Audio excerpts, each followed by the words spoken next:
Uh, Hoje a aula é no escuro, vamos contar histórias em volta da fogueira.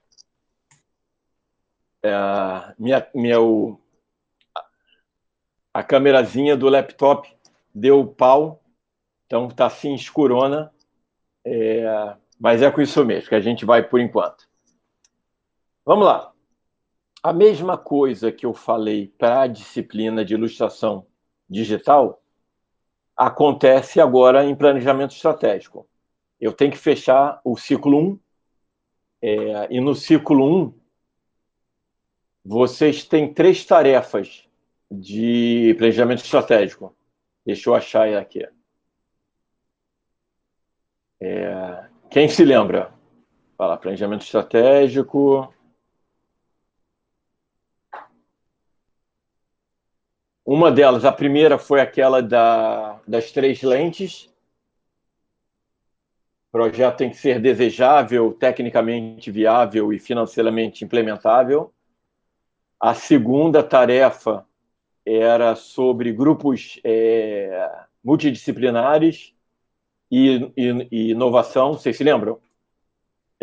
Descreva com as suas palavras por que grupos heterogêneos fomentam o processo de inovação. E a terceira foi a da cadeia de valor, né? Descreva como que, com base no design de experiências, um projeto pode gerar valor. Então, eram as 3 tarefas. Essas 3 tarefas são do ciclo 1. Ciclo 2, a gente já tem a tarefa do método SMART, que a gente vai falar hoje. Mas todo mundo tem que fechar até sábado as tarefas velhuscas que estão lá.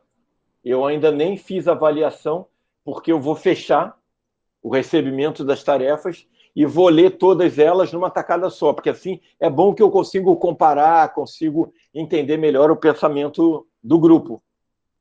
Então, fica aqui o aviso, o pedido, avisem a todos que sábado eu vou fechar a entrega de todas as 3 tarefas de cima, as 3 lentes, o grupo, equipes multidisciplinares e geração de valor, para poder dar a nota de vocês do primeiro ciclo, tá bom?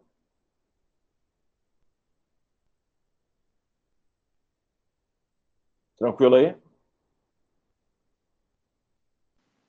Desculpa, Axel. Pode repetir, cara, os três tópicos, por favor? Então, são 3 tarefas que estão lá no Moodle. Entrando lá no Moodle...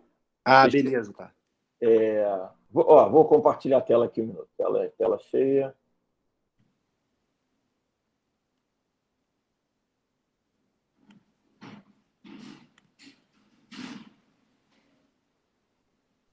Está compartilhando aí?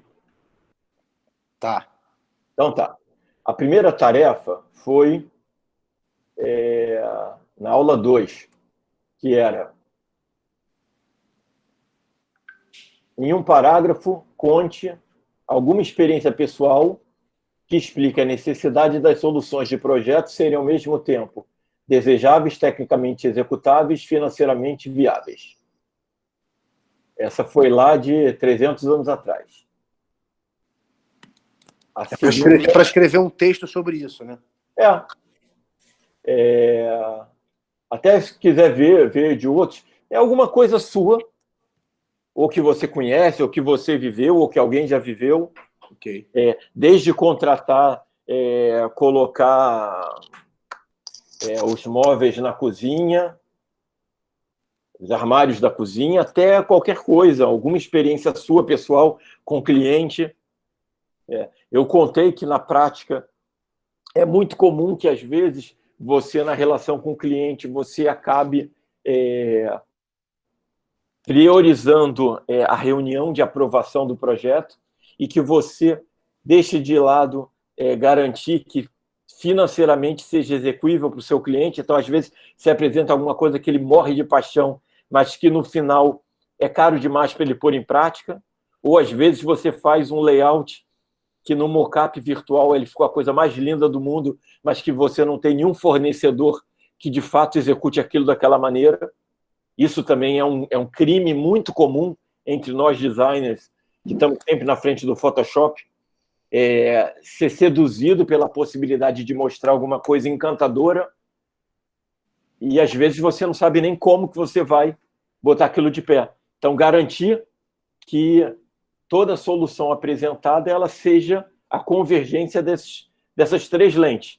Alguma coisa que, de fato, atenda ao desejo do outro, que seja tecnicamente algo que você consiga fazer e que financeiramente caiba no bolso tanto do seu cliente para implementar, quanto do cliente do seu cliente. Porque também não adianta você fazer um projeto que encarece tanto na ponta que aquilo ali fica inviável depois para ser vendido, ou um serviço oferecido.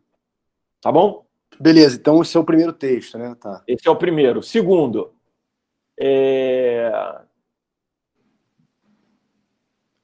a entrega disso é dentro do Noodle? Dentro do Moodle tem tarefa, cada tarefa você coloca um Wordzinho com um parágrafo e eu vou ler todos eles. O segundo Mas, rapidão, mas, por exemplo, ali onde você falou esse no design centrado nas pessoas, esse primeiro sobre as lentes do design estratégico, não tem nada para entregar ali, né? Não tem não, ué?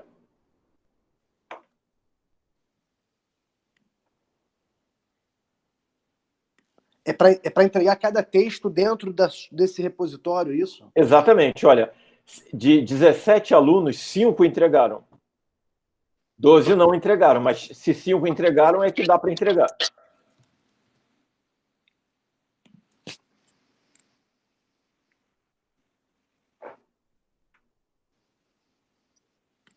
Do planejamento, deixa eu ver, o segundo. Equipes multidisciplinares. 8 entregaram de 17, 9 ainda precisam entregar. Esse foi que aula? Esse daqui é aula 4. E na aula 6, 5 entregaram de 17. Explique, com as suas palavras, como podemos planejar a geração de valor em projetos de design de experiências. E aí você vê, na aula passada, na aula anterior, aula 5, a gente falou sobre design de experiências, quem é esse designer que projeta para a experiência do outro. A gente, na aula anterior, na aula 4, tinha falado sobre geração de valor, e aqui você converte as duas coisas. Tá bom? Não tem resposta certa e errada. É como é que você entende isso. Você, como um ser crítico, você junta os pontos. É isso que me interessa ver. Ah, beleza. Tá? Então, fica aqui. Sábado eu vou fechar. Muita gente não entregou. Vocês vão ficar com nota baixa, não porque o Axel é super rigoroso, é porque simplesmente vocês não estão me dando munição para poder fazer uma avaliação. Eu não estou usando o critério de presença nas aulas, porque muitos de vocês não podem por questões mais diversas, e a gente está gravando essas aulas, elas estão disponíveis no YouTube. Mas que vocês assistam, que vocês respondam e que vocês interajam, gerem algum registro, tá bom? Então tá, vamos lá. E aí, a aula passada, a gente falou sobre objetivos de vida, né? Objetivos que me ajudam a me aproximar da visão de futuro, aquela que eu sonhei, e que, junto com os meus valores, né, as contribuições que eu ofereço para as pessoas, né, o que eu faço de bom para a sociedade, e os meus valores pessoais, minhas crenças, coisas que não são negociáveis. Isso que é muito interessante. Nos valores, você tem tanto valores que são meus, quanto os valores que são reconhecidos pelos outros em relação a mim. Então, você tem esses dois lados, né? Além do olhar externo e interno sobre valor. Vocês se lembram disso? Ó, vou abrir aqui.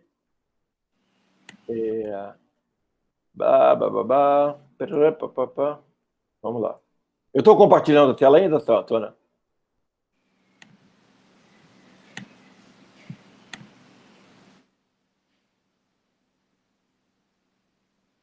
Vou parar de compartilhar e já... Não, já cheguei aqui. Deixa eu lá. Aqui.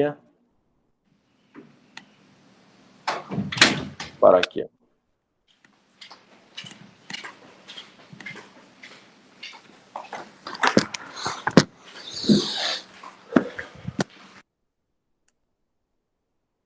Ó, de verdade, nós temos 5 alunos hoje nessa sala.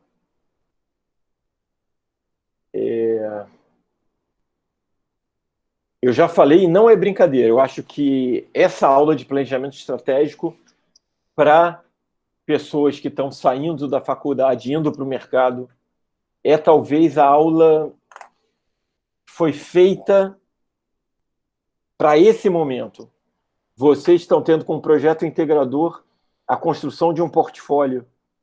E o planejamento estratégico ele passou a ser um planejamento estratégico pessoal. Acho que perder a oportunidade de estar discutindo, de estar pensando sobre o futuro, estar pensando quais são as suas próprias competências, o que você tem que melhorar, onde que você tem que investir, é perder uma oportunidade grande. Acho que a maioria não está se tocando da oportunidade e aquilo, porque acabou. A faculdade acabou, você vai se tornar um designer profissional daqui a 3, 4 meses. E eu digo, eu como um velho coroca de 53 anos, se alguém tivesse me ajudado a pensar de maneira estratégica aos 25, a coisa ia ter sido diferente, cara. Eu joguei muita energia fora, fiz muita coisa que não me levou, que não somou, porque eu não tinha uma visão clara de objetivos maiores, metas. Então, eu ia fazendo, reagindo à vida. E hoje eu tenho a plena convicção de que eu queimei recursos por falta de planejamento. Eu imprimi uma energia muito grande para fazer coisas que, quando eu coloquei junto, elas não somavam. Uma levava para um lado, outra levava para o outro, outra levava para o outro, e que algumas vezes na minha vida eu tive a sensação de que eu estava na estaca zero, porque elas não construíam, elas me geravam experiências ótimas, maneiro, vivi, mas que não estavam me levando para nenhum lugar, porque não tinha definido que lugar era esse que eu queria chegar. E falo aqui, pensar de maneira estratégica sim, não é caretice, não é bobeira, é uma maneira honesta de lidar com a complexidade da vida.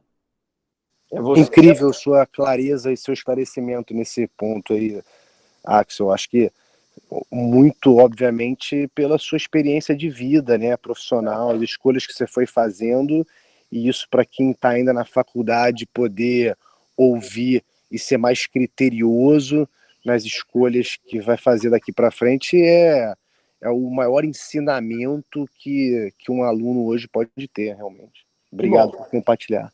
Beleza. Eu vou compartilhar a tela novamente.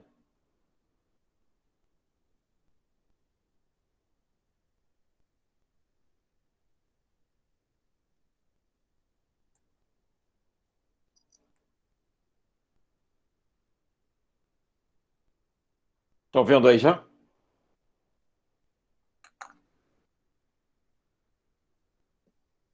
A tela abriu para todo mundo? Tá tudo ok?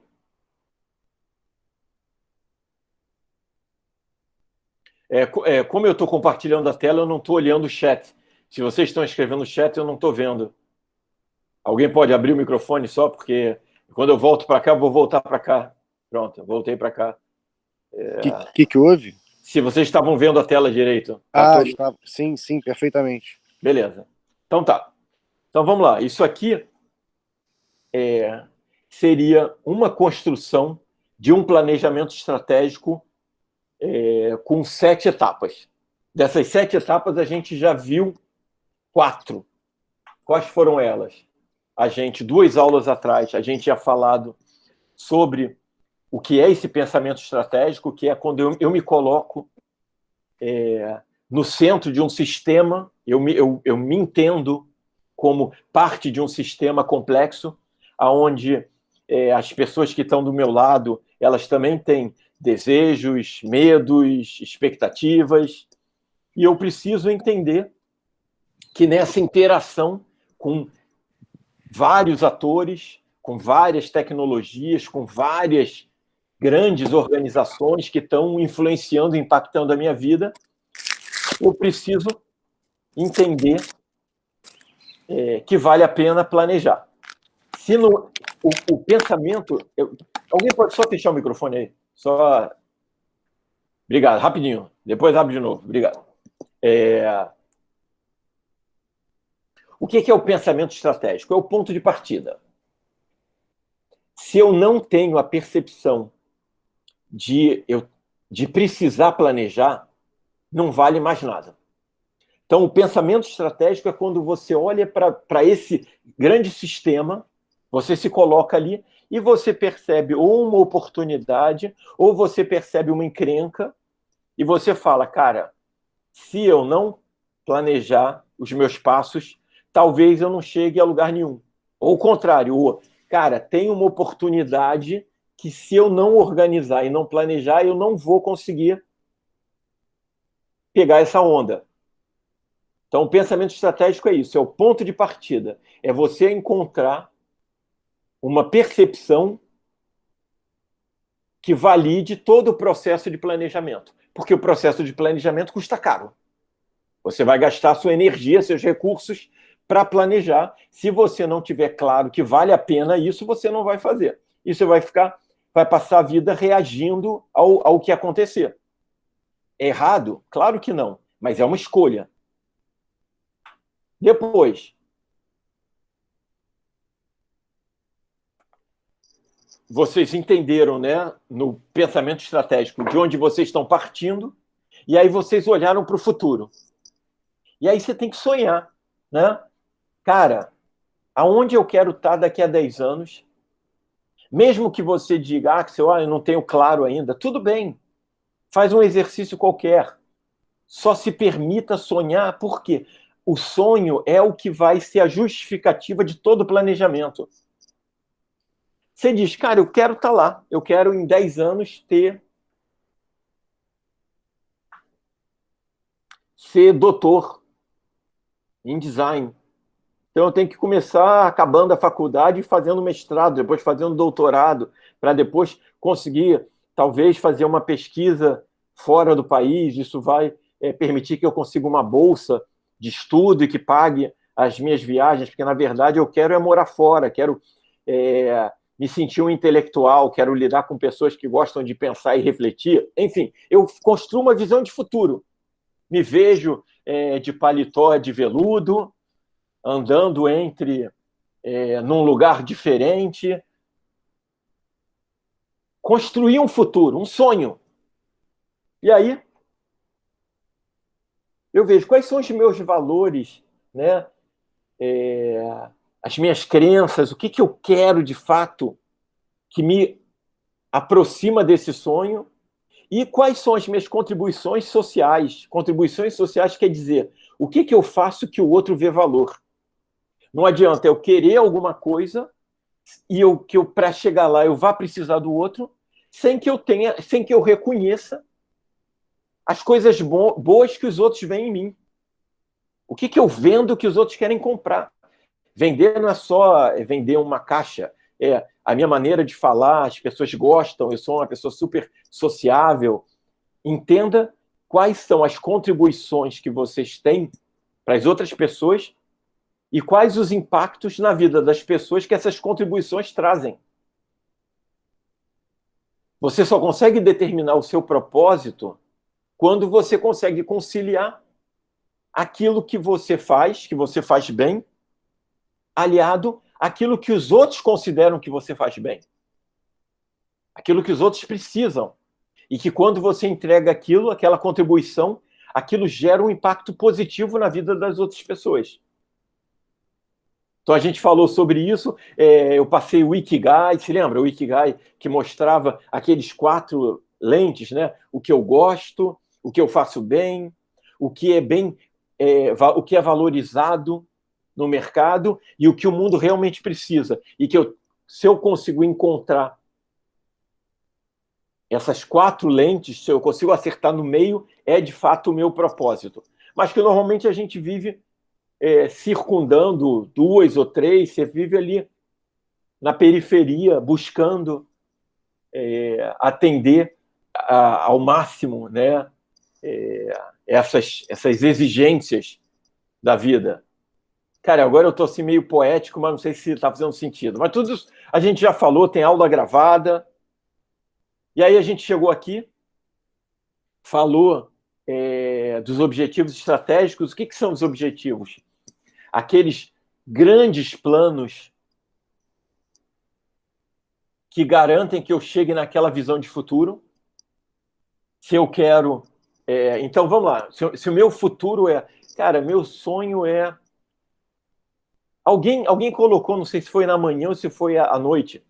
Cara, meu sonho é morar num lugar diferente, onde eu possa, de repente, ter um carro chique, sem que eu tenha medo de que eu vá ser roubado ou que seja uma ostentação, que eu tenha, de fato, conseguido construir alguma coisa e que eu tenha o prazer, talvez, de ter um carro legal, sem ser jogador de futebol, sem ser pura ostentação.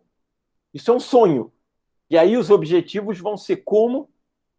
Meu objetivo vai ser estar, daqui a 10 anos, morando num país X, tal, com um tipo de emprego que me renda suficiente para eu ter essa tranquilidade. O objetivo é aquilo que, de maneira clara,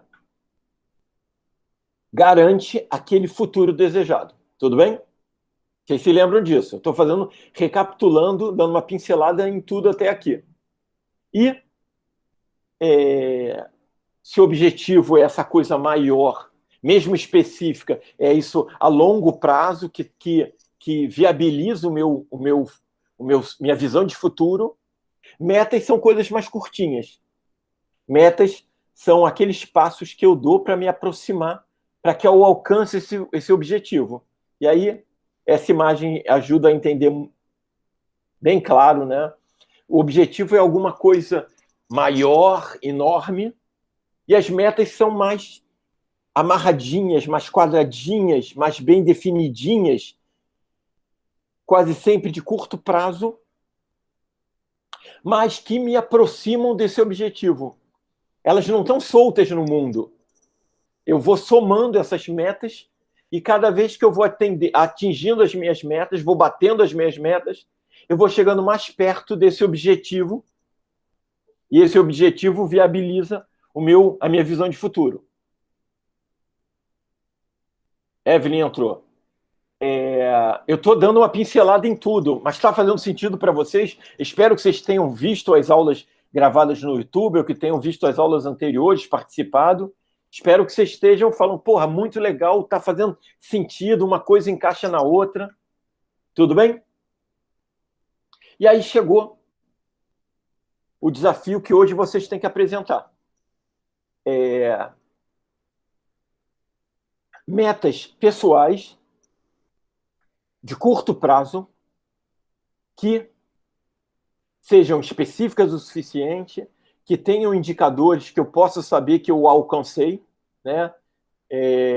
Que sejam realistas, que sejam atingíveis, que não seja papo furado, que sejam relevantes. Por quê? Porque toda meta tem uma adaptação, tem variáveis, tem riscos.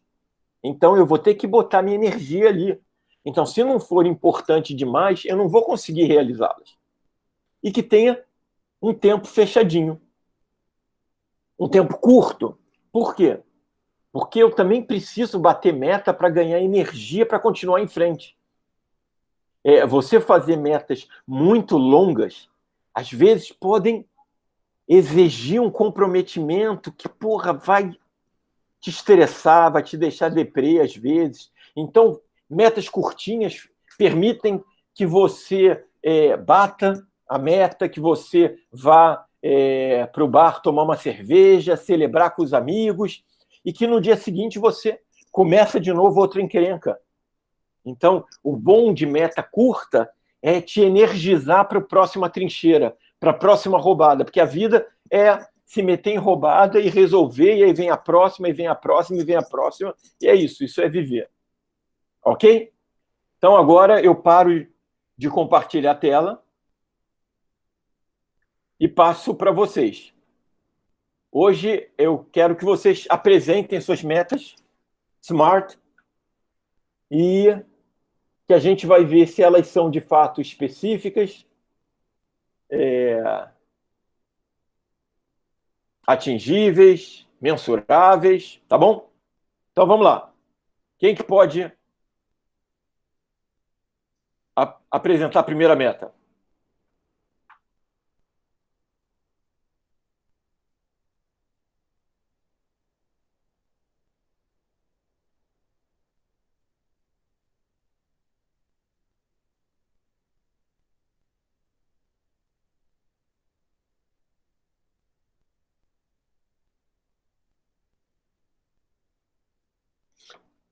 Então tá. Então, ó,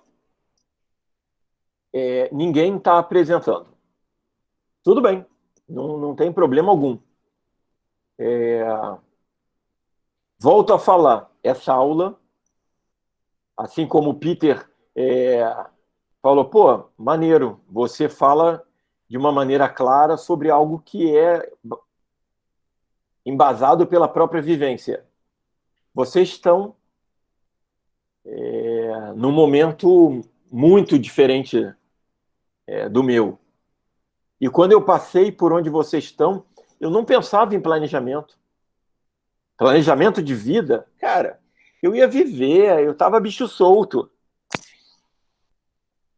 E falo para vocês, algumas pessoas talvez não queiram se planejar, mas vale entender o pensamento para você poder profissionalmente oferecer isso.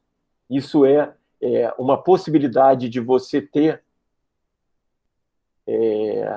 na maneira de planejar um projeto de design, você oferecer o pensamento estratégico, é um upgrade, você oferecer alguma coisa que pode ser fundamental para o seu cliente e você pode ganhar dinheiro com isso.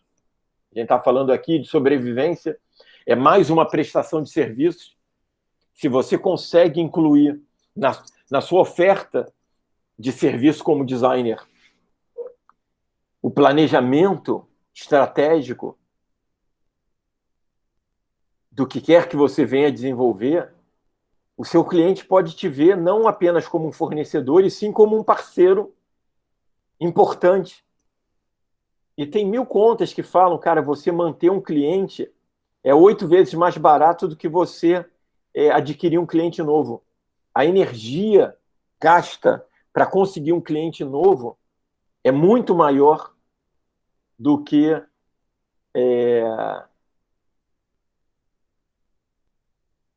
você fidelizar alguém. E como que você mantém um cliente fiel a você? Você mostrando que você é um parceiro. Você mostrando que ele ganha se ele seguir nessa relação com você. Você é escritório de design, você é designer, você é funcionário de uma grande empresa. Você acha que um funcionário de uma grande empresa, você acha que o diretor da empresa não está olhando para os seus funcionários e pensando de maneira estratégica o que eu ganho com esse cara? Ele entende o jogo. Quanto mais abrangente a sua percepção do negócio onde você está trabalhando, você trabalha numa grande empresa, mas você trabalha lá no departamento de criação com 4, 5 pessoas. Se você só conseguir ver o que o seu chefe imediato vê, você vai ficar ali. Mas se você entender, de fato, como que aquilo que você faz contribui para o que o departamento do lado está fazendo e o outro está fazendo, e você entender que são peças complementares de um mesmo negócio, e se você entende qual é a essência de valor que esse negócio traz para a sociedade, como que ele contribui, tudo que a gente está falando aqui, as empresas estão fazendo. Elas estão planejando estrategicamente quais são os seus valores não negociáveis, quais são as contribuições que elas têm para a sociedade, exatamente tudo isso que eu estou falando. E se você se a ficha cair e você falar, cara, eu consigo entender qual é a essência de valor da empresa, e se você tiver isso no seu discurso, tiver isso nas suas peças gráficas, as pessoas vão perceber. E você sobe. E você sobe. Porque vão ver que você é mais do que operacional, que você é mais até do que tático, que você tem esse pensamento estratégico. As portas se abrem para você. Não é sorte e azar, não, cara. Não tem nada disso. As pessoas que estão acima de você, elas estão olhando, usando uma régua, algum indicador que diga, esse é melhor do que aquele. Ok? Essa é a vida lá fora. Alguns já conhecem, alguns estão vendo que é muito duro, que é muito duro. Israel estava conversando, pô, na oficina, fazer uma camisa que as pessoas tenham orgulho, que o funcionário tem orgulho de pertencer, que ele usa aquela camisa para ir para uma festa depois, que de repente a camisa dele lembra um pouco Fórmula 1. Então, porque de repente quem gosta de carro já tem um pouco essa pegada com esse prazer de assistir domingo de manhã Fórmula 1 na televisão. E aí entra numa oficina e a linguagem visual se aproxima desse campo afetivo que é domingo de manhã ver grandes carros de Fórmula 1 de alta tecnologia e que de repente aquilo passa um valor. E aí o Israel mostra que ele não está só pensando em ser designer ou consertar o carro, mas que ele entende o negócio como um todo. Ele consegue ter aquela visão sistêmica de que você limpa o carro não é só para manter o carro arrumadinho, mas porque ele é parte do seu status, ele te define também. Então, é um pouco seu cartão de visitas. Tudo isso faz parte do que a gente está conversando aqui. Não, tio Axel, eu não tive tempo de fazer a apresentação para aula. Mas, tipo assim, queria compartilhar um pouco do planejamento, porque eu fiquei esperando alguém falar para não ser o primeiro, né? Mas aí acho que, sei lá, a galera também tá tímida, não sei. Como eu sou, assim, um ser humano muito tímido, como vocês conhecem, né?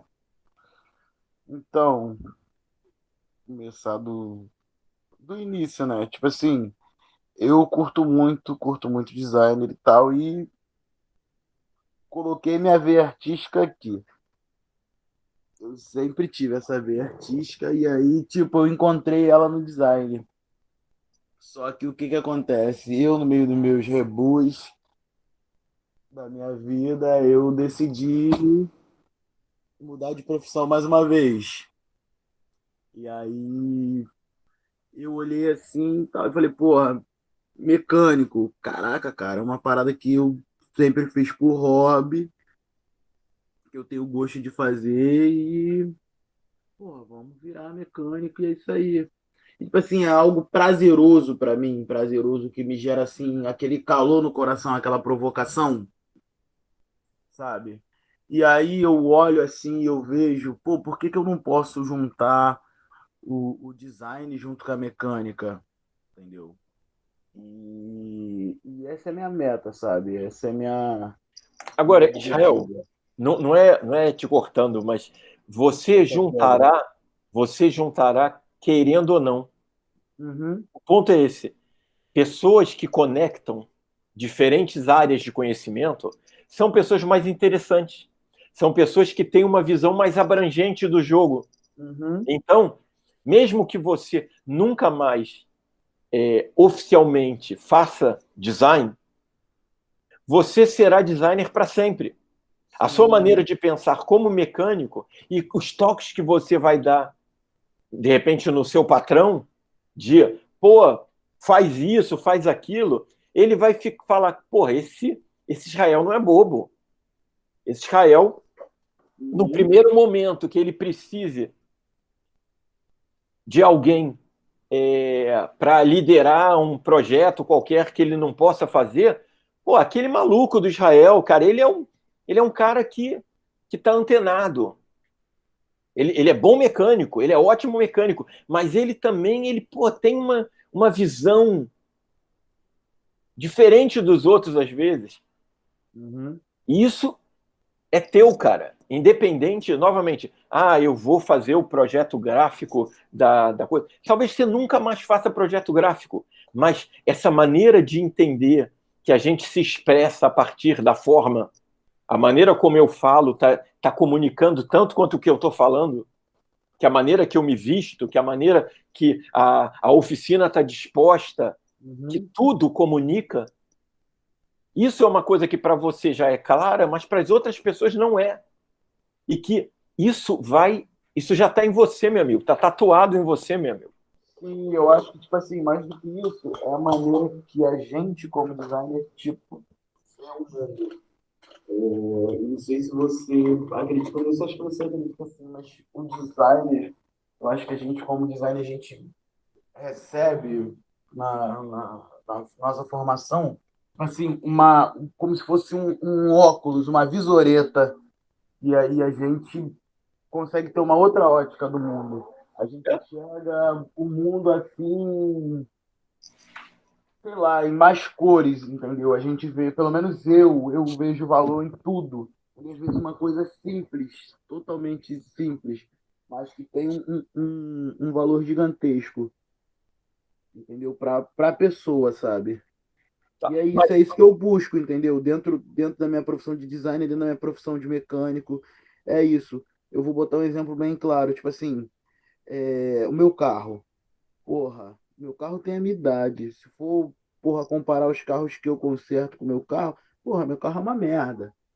Mas para mim ele tem um valor gigantesco só porque ele é meu, entendeu? E eu quero buscar isso, sabe, na minha formação profissional, entendeu? Eu quero, tipo assim, no mundo, unir o que eu sei de mecânica, unir o que eu sei de design, e, tipo assim, encontrar as pessoas que têm um pensamento assim igual a mim, que tem um valor pelas coisas assim, é, igual a mim, sabe? E tipo assim, eu sei que existe muito, muito, muito. Como eu conheço, tipo assim, um monte de maluco que, porra, vai para São Paulo, vai para Curicica e tal, que tem um carro velho e quer modificar e quer fazer isso, aquilo outro. E tipo assim, é uma parada que é um nicho, tá ligado? Só que quando você encontra um cara que é bom naquilo, que faz aquilo por prazer, porra, o cara, sabe, o cara é feliz e o cara é bem-sucedido. Eu quero isso pra minha vida, eu quero fazer isso. Maneiríssimo. Cuidado até, eu acho que designer pensa diferente, assim como acho que mecânico pensa diferente, assim como acho que músico pensa diferente, assim como acho que cada um na sua área de interesse vai oferecer um modo de perceber o mundo, né? Um físico pensa diferente de um artista de circo e assim por diante. Um professor de física vai ao circo e vai ver um monte de forças, de leis físicas acontecendo ali, enquanto um artista de circo vai ver toda uma dramaticidade, toda uma... Enfim, essa é a vida, né? Cada um tem o seu repertório, sua caixa, e a partir dela que a gente olha o mundo. E você só está abrindo e está tornando a sua caixa maior. E você vai ter mais possibilidade de conectar com o mundo lá fora e de conectar com as outras pessoas do que se você ficar só fechadinho no seu quadrado. Mas, só para fechar. Nessa aula, a gente estaria olhando projetos pessoais. Na aula da noite, várias pessoas apresentaram. Um lá quer ir à Disney em 2 anos. Quer ir à Disney porque ele tem um sonho, mas que ele ainda não tirou nem passaporte, porque na cabeça dele era inviável, porque ele está sempre ocupado e não tem grana. Então, ele precisou construir uma meta.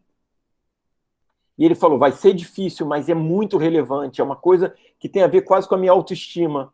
Se eu não fizer isso, eu vou ficar chateado. Eu realmente quero, porque eu tenho muitos sonhos, tenho muitos interesses, e eu preciso começar a transformar isso em realidade. A Ana, que era daqui, foi para a noite, quer fazer um mestrado na ESG.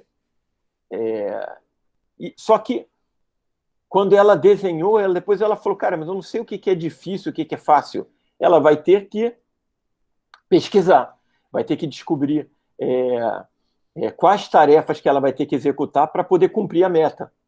Então, depois que vocês fizerem a meta SMART, a gente vai discutir quais são as tarefas reais. A gente vai falar de plano de ação para bater a meta, porque a meta só é fundamental. E volto a falar, meta de curto prazo. Você faz uma meta muito longa, parece que você não chega. E muitas vezes você vai precisar se reabastecer de energia, de motivação para seguir em frente. Então, metas curtas têm essa função também dentro do planejamento estratégico. A possibilidade de celebrar. De, cara, essa vitória eu conquistei. Vou me dar o fim de semana, ficar de perna para o ar, só curtindo a vida, degustando esse sabor, para semana que vem me meto na próxima encrenca, para ir dando passinho de cada vez, passinho de formiguinha. Tchau, tchau. Tudo bem? Tudo bem, tio Axel. Então, façam. É uma tarefa que tem que ser feita, mas volto a falar, não é o Axel velho lá tá enchendo o saco. Mesmo que eu não cumprisse o meu planejamento estratégico integral, me levando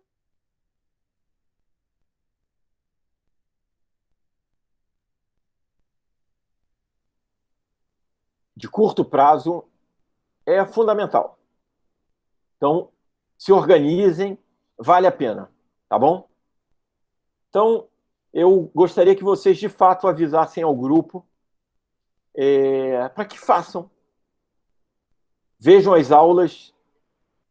É uma coisa importante, cara. Na boa, estou falando sério. Acho que se alguém tivesse me aberto os olhos na idade de vocês, teria sido mais fácil. Não estou dizendo que tenha sido ruim. Eu tô satisfeito com a minha vida. Tá indo. Não estou reclamando, não. Mas eu sei que eu joguei energia fora. E que eu poderia ter canalizado, talvez, se alguém tivesse tido um papo parecido com esse, na idade de vocês. Então, fica a dica, tá bom? Beijo. Beijo, tio Axel. Tchau, Até tchau. a próxima. Se cuidem. Valeu. Façam, por favor, façam. Vale a pena.